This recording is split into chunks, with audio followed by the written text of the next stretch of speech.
It's that time again, Capricorn. By that I mean your monthly horoscope. It's September 2014, I'm Dadhichi.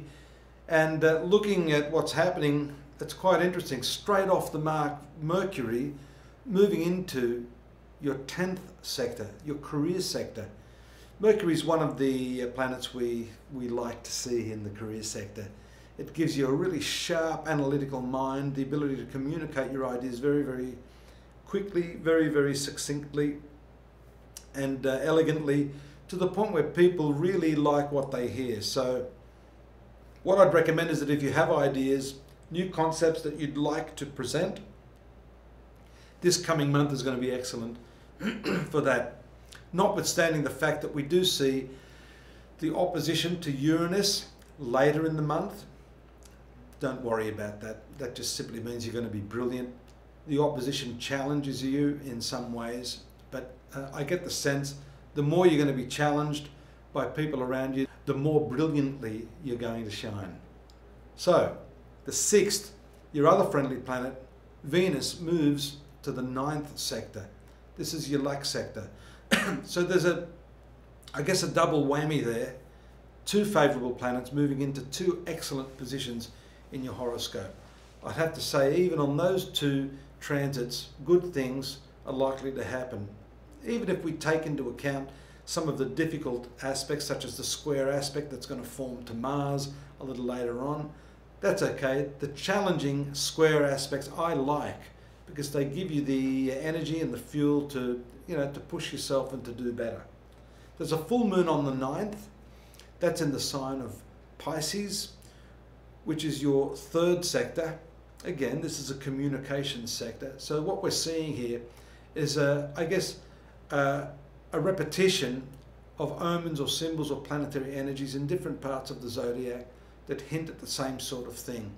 The 3rd sector, apart from communications, means some journeys, and I think that could have to do with some emotional basis, journeying for love or for the purpose of family affairs, that type of thing. The moon, of course, is the mother, so she may have something to do with your journeys this month. On the 14th, the very powerful Mars moving into your 12th house. Now, this is not a particularly good energy, because it puts Mars, the vital and driven planet, into a low-key area of your horoscope. That doesn't mean it has to work against you. It just means that you have to divert your energies to some extent for a little while from what you probably wanted to. And this sometimes obstructs you, makes it harder for you to find focus. And we've seen also in the recent few weeks, with that conjunction of Mars to your ruling planet Saturn that we talked about last month, a lot of frustration and probably a lot of tiredness. I'd prefer it to be in the 12th house because this then gives you the opportunity to recharge your batteries.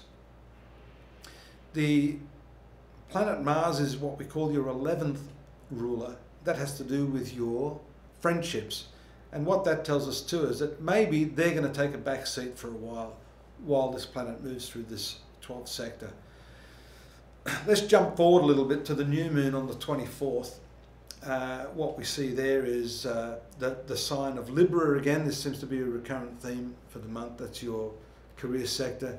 New moon is always a welcome omen, meaning exactly that new things are about to happen in that part of your life. We talked about Mercury being there, the proposal of new ideas, the communication of new ideas to the people that count, and now the new moon there, that's thumbs up. So you can move forward, you've got the green light to begin new business prospects, to go for interviews, to present something to your employer, and my feeling is that that will be received very, very well, giving you new opportunities in your profession. Sun also moves to the sign of Libra on the 23rd. So this is normally considered one of the best times of the year when the Sun is at what we call the midheaven, or the pinnacle of the horoscope. That coincides with the stationary position of Pluto in your Sun sign. That's intense. You're really working on yourself through this period, And could it be that that has a lot to do with these career aspects right now? You're reshaping yourself to recreate your destiny right now. And it's going to work for you. Just keep on the same track. Mercury moves to the 11th house on the 28th. Mercury is moving rather quickly. So what we saw there was the 10th house of career moving quickly to the 11th house of financial gains.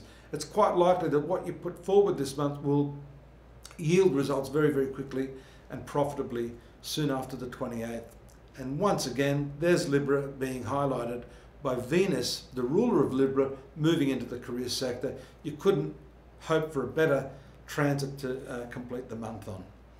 Do look forward to your company again next month as usual here. In the meantime, astrology.com.au for your daily, monthly and yearly readings. Take care till then. Bye-bye.